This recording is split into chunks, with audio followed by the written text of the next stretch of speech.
name is Eugene Calloway. I am 63 years old. When I showed up 40 minutes late to my son's rehearsal dinner, the one he'd told me was optional for family. I pushed open the door to the private dining room just in time to hear him say it. Honestly, he laughed, raising his champagne flute toward his fiance's parents. We're better off without the old man here. He'd just remind everyone where we came from. The table laughed. All 12 of them. His future in-laws, their friends, their money. I stood in the doorway of the Hartwell Room at the Magnolia Club in Charleston, South Carolina, in my gray work jacket with the Callaway maintenance patch on the chest, and I listened to my son tell a room full of strangers that I was the family embarrassment. What he didn't know is that I owned the building they were sitting in. I let the door shut without a sound. 40 minutes later, I called the general manager. By the time the dessert course arrived, so did the invoice, the real one, not the family courtesy rate I'd been quietly covering for the past 6 months. That was just the beginning. My wife, June, passed 4 years ago. Ovarian cancer. 18 months from diagnosis to the end. I held her hand every single day. I still reach for her sometimes in the morning, still half asleep, still forgetting. She was the only person on this earth who knew the whole truth about me. We were both from Somerville. Grew up poor. I mean poor in the real sense, the kind where your mother cuts your hair over the kitchen sink because there's no money for a barber, where you wear the same 2 pairs of jeans through all of middle school and you pray nobody notices. June's family was the same. That's part of why we found each other so fast. We spoke the same language. We got married young. I was 22. She was 20. I was working maintenance at a hotel downtown, mopping floors, unclogging drains, fixing the AC units that broke every summer because South Carolina heat doesn't care how old your equipment is. June worked the front desk at an insurance office. We saved everything. We lived in a 2-bedroom duplex in North Charleston and saved like our lives depended on it because, in a way, they did. The first property we bought was a foreclosure on Dorchester Road, a 4-unit building that smelled like mildew and had a roof that leaked in 3 places. I fixed the roof myself. June kept the books. We rented all 4 units within 60 days. We bought another one the next year. Then another. We incorporated quietly. Callaway Property Holdings, LLC. Kept it out of the local papers. Kept our names off the marquees. June always said, the quiet ones build the most. She was right. By the time our son, Beau, was 12 years old, we had 17 properties across the Charleston metro area. We never told him. That was the agreement June and I made together, not to hide it out of cruelty, but because we'd watched what happened to kids who grew up knowing they had a safety net. They stopped learning to walk on their own. We wanted Beau to have to work. We wanted him to know what it felt like to earn something. We wanted him to be a man before he became a wealthy one. So to Beau, I was Eugene Calloway, maintenance man. I wore my work jacket every day. I drove a 10-year-old Ford F-150 with a cracked dashboard and a missing passenger side mirror I kept meaning to replace. I talked about work the way a man who depends on his paycheck talks about it. Carefully. A little worried, never taking it for granted. Beau grew up knowing we were working people. June was proud of that. I was too. For a while. The thing about Beau is that he was always a good kid underneath it. Quiet, thoughtful. He used to sit with me in the evenings when he was little while I fixed things around the house, watching my hands work, asking questions about how everything came apart and went back together. There was a year, he was maybe 9, where he'd follow me to work on Saturdays and I'd let him help. He loved it. I'm not sure exactly when that stopped. College, maybe. He got into Clemson on a partial academic scholarship. I paid the rest quietly, through a third-party education fund I'd set up through my attorney. To Beau, it looked like a grant. He thought he'd earned it on merit, and academically he had. The money just filled in the gaps I didn't want him to see. He majored in business, started networking, started dressing differently, talking differently, started to discover that people made assumptions based on how you presented yourself and that those assumptions opened doors. He was smart about it. I watched it happen and I understood it. I'd done something similar in my own way. The difference is I never forgot where I came from while I was doing it. Beau met Claudia at 26. Her family is old Charleston money. Not the genuine article, the kind that's been quietly reinventing itself for 3 generations, but loud about it. Her father, Harlan, owns a chain of car dealerships and talks about it at every opportunity. Her mother, Diane, sits on 3 non-profit boards and wears it like a badge of rank. They're fine people, I suppose. They just have a way of measuring everyone in a room by a standard I find exhausting. From the moment Bo brought her home, I could see the calculation in his eyes. He was building something, a persona, an image, and in that image a father in a work jacket with dirty fingernails didn't quite fit. The first time I noticed the distance was Thanksgiving, 2 years before the rehearsal dinner. He called 3 days before to ask if I would maybe not wear the work clothes to dinner at Harlan and Diane's house. I asked him what I should wear instead. There was a pause that told me everything. Just something nicer, Dad. It's not a big deal.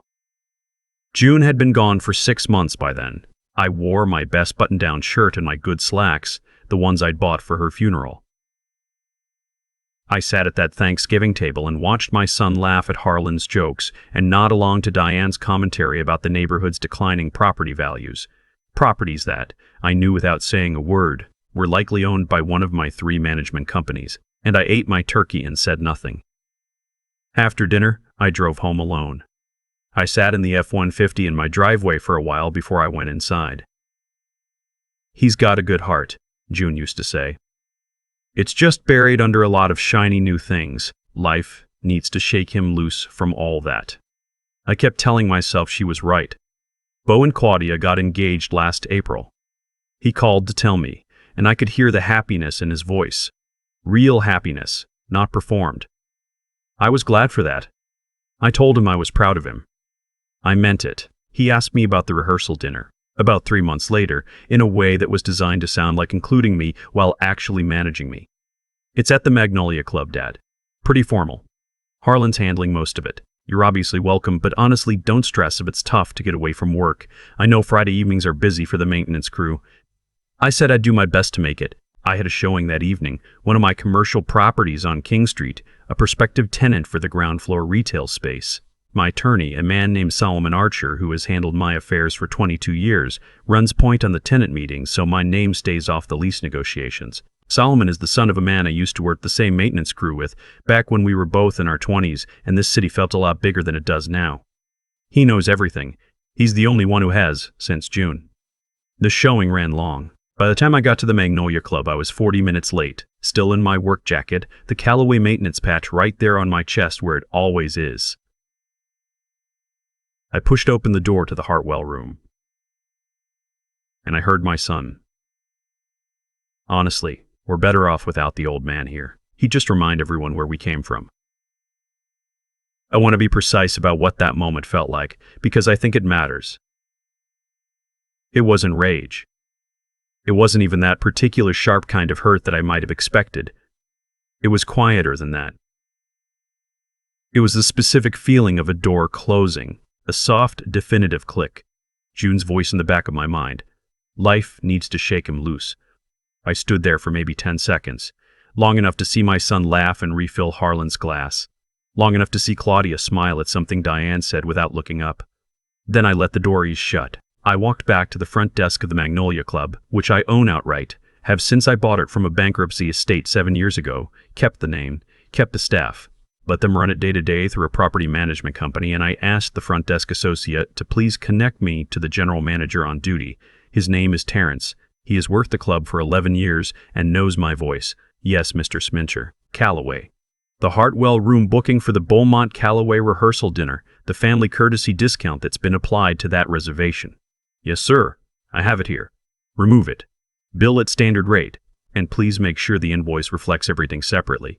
The room rental, the catering, the bar package, the floral arrangements. I want it itemized. A pause. Of course, Mr. Calloway. Should I hold the invoice or present it tonight? Present it with dessert, I said. And Terrence, I won't be joining them. I drove home. I made a cup of coffee. I sat in the chair where June used to read in the evenings by the window that looks out over the back garden she planted herself, and I waited. I didn't have to wait long. The call came at 9:47. I let it go to voicemail, then the second call. Then a text that said, "Dad, call me now." Then a third call that I picked up. "What did you do?" Bo's voice was low and tight, the way it gets when he's trying not to lose control. "I'm not sure what you mean, son." The bill. The Magnolia Club just handed Harlan a bill for $11,200. The full rate. No discount.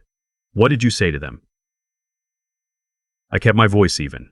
I didn't say anything to anyone. I imagine the billing department caught an error. An error. Dad, Harlan is furious. This is the most embarrassing night of my life. You were supposed to be there. You weren't there. And now somehow the bill is wrong and $11,000 is the standard rate for the Hartwell room on a Friday evening, Bo. It's a lovely room. Silence. How do you know that? I've done some work there, I said, over the years. He hung up. They came to my house the next morning. Both of them. Bo in a blazer, Claudia in a linen dress, looking like they'd rehearsed the drive over. I answered the door in my work jacket because I was heading out to check on a plumbing issue at one of my residential properties in Mount Pleasant, and I see no reason to get dressed up to walk out my own front door.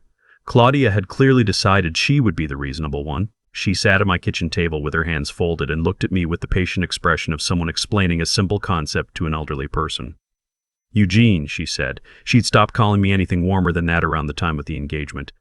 We know last night was complicated, and we want to talk about the wedding.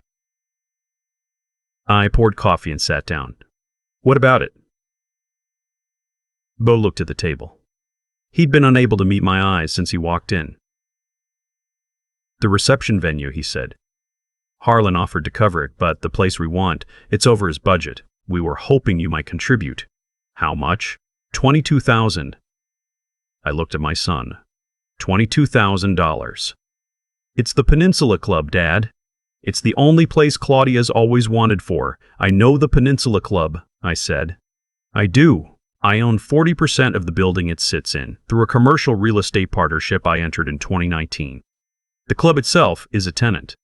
I receive a quarterly disbursement. It is, by any measure, a lovely venue. I'll have to think about it, I said. Bo's jaw tightened. Think about it. Dad, this is our wedding. And I said I'd think about it. That's what I said. Claudia touched Bo's arm. The gesture was so practiced it looked like a stage direction. We just want you to feel included, she said to me. This is your family too. And honestly, after last night with the billing situation, we thought maybe you had some concerns about being part of things. Being part of things, I repeated. Harlan was very upset. I imagine he was. Dad. Bo finally looked at me. Were you even going to come? To the dinner? Did you even try? I looked at my son for a long moment. I was there, I said. I stood in the doorway of the Hartwell room for about 10 seconds, long enough. The color changed in his face, just slightly. A flicker. Long enough for what? Long enough to hear your toast, I said. The one about being better off without the old man there. The kitchen went completely quiet. Claudia looked at her hands. Bo opened his mouth, closed it, opened it again. Dad, I have to get to Mount Pleasant, I said. I stood up, picked up my keys, and walked out through the back door. I sat in the F-150 for a few minutes before I pulled out of the driveway. My hands were steady on the wheel. The cracked dashboard was warm from the morning sun. He's got a good heart, June used to say. I drove to Mount Pleasant. 3 days passed. On the 4th day, Solomon called me. I've been watching the Peninsula Club situation, he said. You want to know something interesting? Harlan has been making quiet inquiries about the ownership structure of that building. Has he? He retained a real estate attorney, apparently. The name Calloway property holdings came up in the title search. He's been trying to figure out who that is. I was quiet for a moment. How close is he? Not close. Your name is 3 layers back. But he's looking. Let him look, I said. There was a pause. Eugene, you want to tell me what the plan is here? I told him about the doorway, about the toast, about the kitchen conversation with Bo and Claudia. When I finished, Solomon was quiet for a long time. He has known me since we were both scrubbing the same hallways.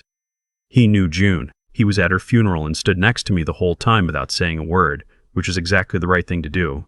She'd tell you to let him come to you, Solomon said finally. I know. She'd also tell you he needs to fall first. I know that too. So, what do you need from me? pull the file on the Peninsula Club lease, I said. I want to know when renewal comes up. The rehearsal dinner bill became a crisis when Harlan discovered that his corporate card had been charged the full amount without his authorization for the discount, a discount that, it turned out, had never been formally approved in writing, only verbally through the events coordinator who'd been let go in a staffing reorganization 6 weeks prior. There was no record of the arrangement. There was, technically speaking, no arrangement at all. Harlan called his attorney. His attorney called the club's management company. The club's management company called Solomon. Solomon called me. Harlan wants to dispute the charge, Solomon said. On what grounds? Verbal agreement. Verbal agreement with an employee who no longer works there, about a discount that was never documented. I paused. That's going to be a difficult case to make, Solomon. That's what I told his attorney. I did not feel triumphant about this. I want to be honest about that. What I felt was tired in the particular way you get when you've been holding something heavy for a long time and you finally set it down. Not relief exactly, just the absence of the weight. Harlan paid the bill. I know because Terrence confirmed the charge cleared. Bo came back alone 2 weeks after the kitchen conversation. No blazer, just jeans and a plain shirt. He knocked on the door instead of using the spare key I'd given him years ago, which told me something. I let him in. He sat at the kitchen table and looked at his hands for a while. I've been thinking about what you said, he started, that you were there, that you heard. Okay. I don't really have an excuse for it, Dad. I've been telling myself it was nerves, or that I was trying to be funny for Harlan's crowd, but none of that actually matters, does it? No, I said. It doesn't. He looked up. I've been doing this thing for a few years now, where I've been managing you, managing how people see you, and I think I convinced myself it was practical or something, that it was about keeping the peace. He shook his head slowly. I think I was just ashamed. And I don't know exactly when that happened because I didn't used to be.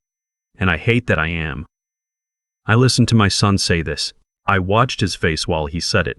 Not the practiced, assembled face he brought to Harlan's Thanksgiving table, but the actual face underneath. The one I recognized from when he was 9 years old sitting next to me on a Saturday watching my hands work. Can I ask you something? He said. Go ahead.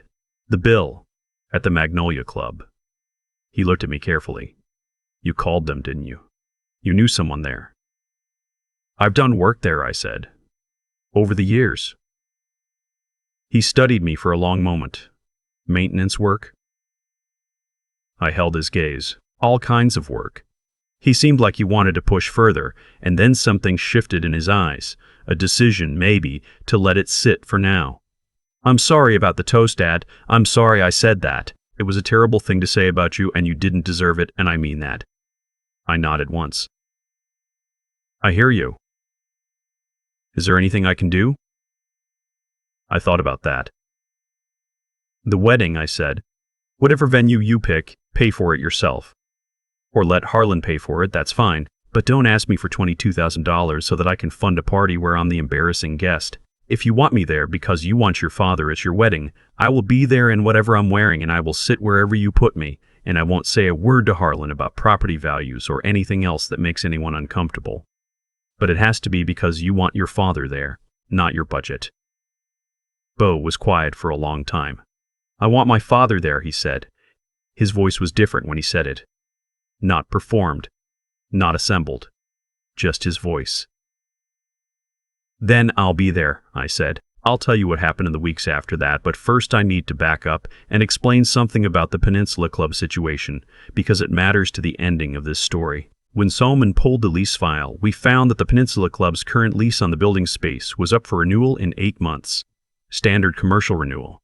My partnership had the right to set new terms. The existing rate had been grandfathered for 3 cycles. It was, by current Charleston market rates, about 30% below what that square footage could now command.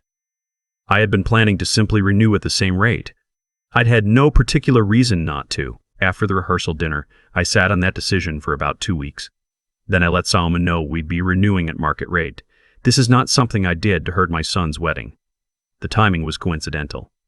The Peninsula Club had 8 months to work with the new numbers, which was ample time. As it turned out, they adjusted their membership fees and stayed in the building. The wedding proceeded there as planned, but here's what happened before all that.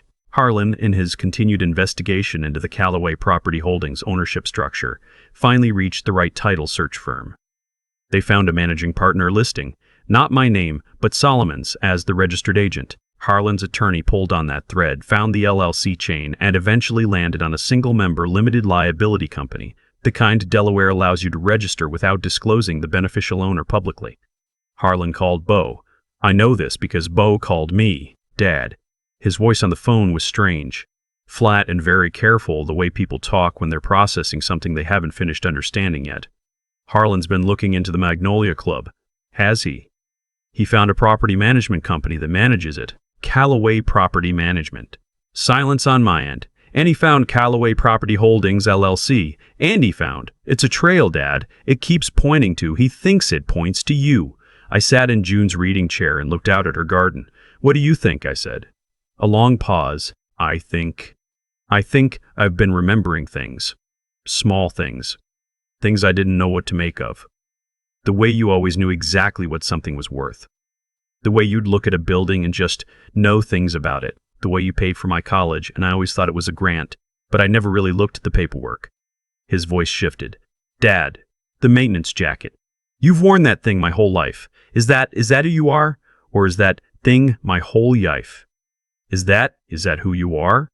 Or is that, your mother and I said, we're maintenance workers. That's how we started. That's who we were. That part is completely true. But that's not all. No, I said, it's not all. The silence on the line was the kind that has weight. How much? He asked quietly. Enough, I said. More than enough. And you just wore the jacket. Enough, I said. More than enough. And you just, all these years. Your mother wanted you to know how to stand on your own before you stood on top of anything we built, and so did I. Another long pause. The toast, he said. His voice was almost inaudible. Dad, at the dinner, I said that with you. I said that not knowing, you said it thinking I was a maintenance man, I said. I need you to understand something, Bo. That's worse.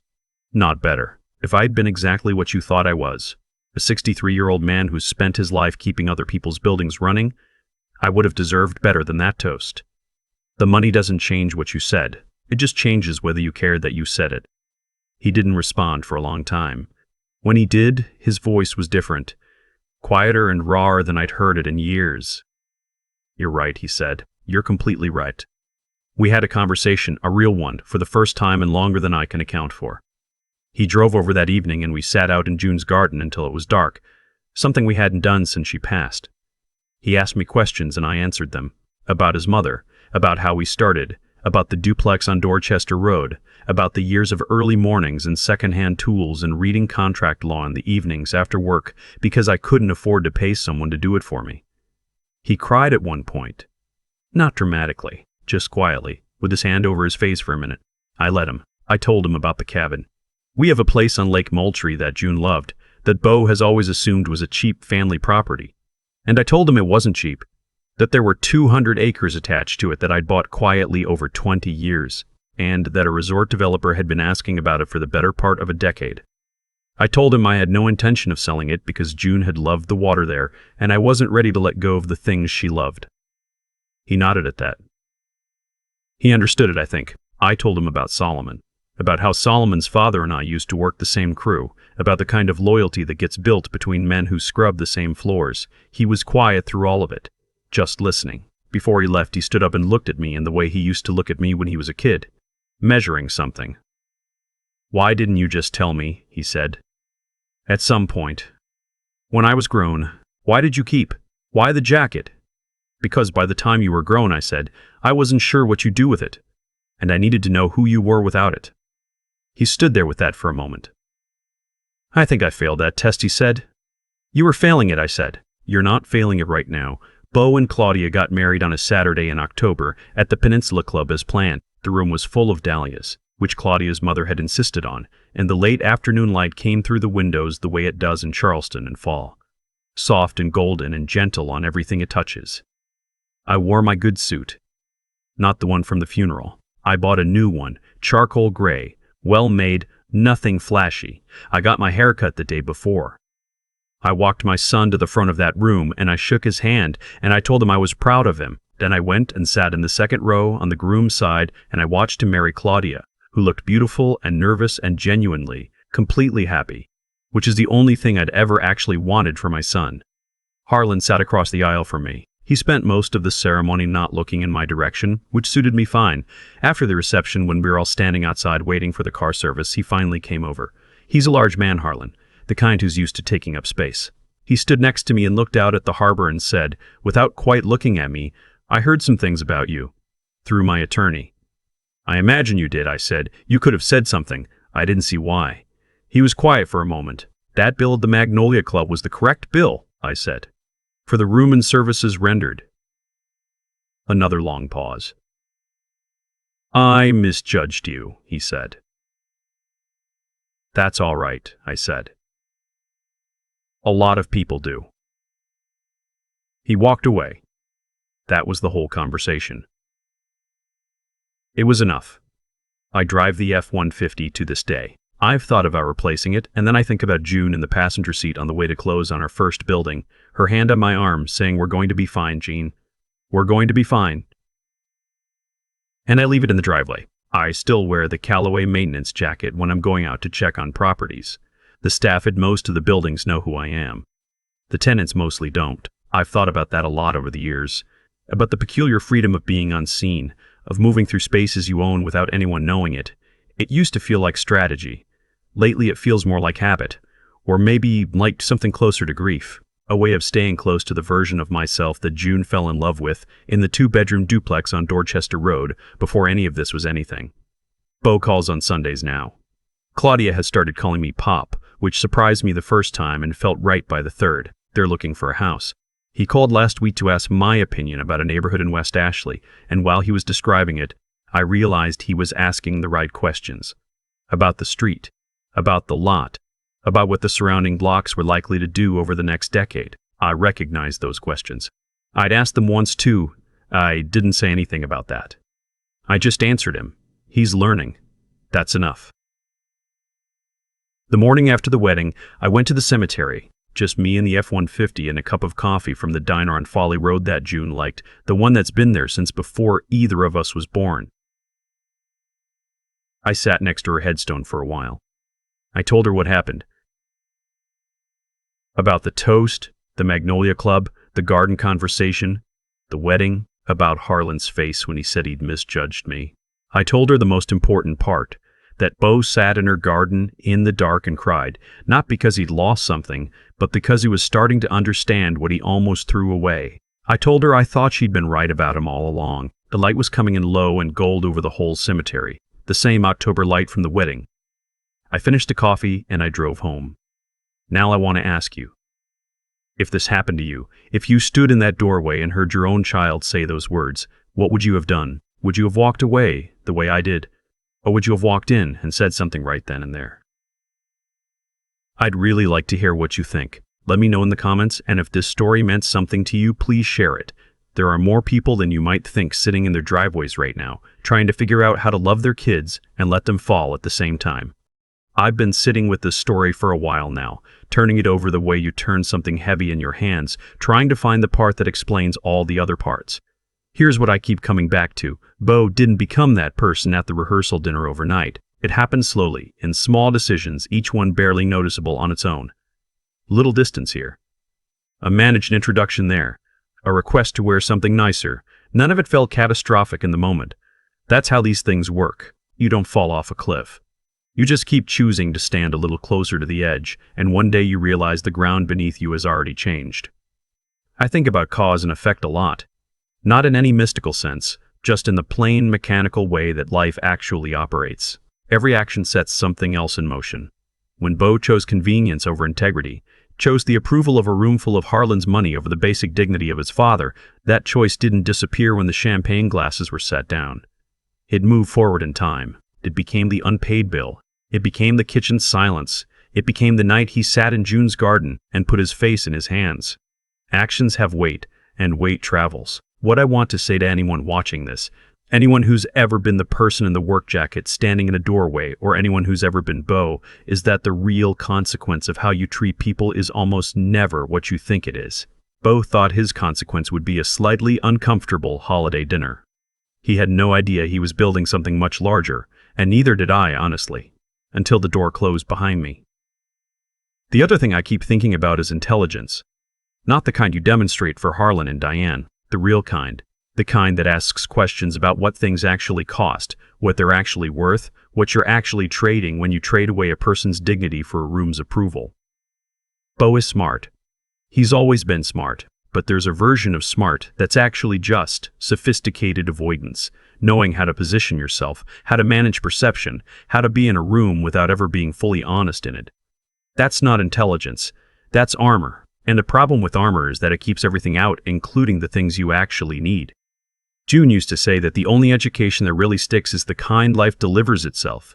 You can tell your children 1,000 times that character matters more than appearances. They will nod and move on. But sit in a garden in the dark and realize you almost threw away your father for a real estate developer's opinion of you. That stays. That kind of knowing doesn't leave. I didn't plan any of this as a lesson for Bo. I want to be honest about that. I was a man standing in a doorway who heard something that closed a door in his chest.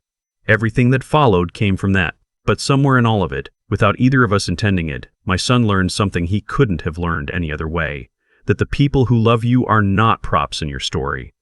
That how you treat someone when you think there's nothing at stake is exactly who you are. And that the people who built something from nothing, who scrubbed floors and read contracts by lamplight and saved every dollar because they had to, those people are not embarrassments. They are the reason you're standing in a room at all. Bo calls on Sundays. He asks the right questions now. That's enough for me.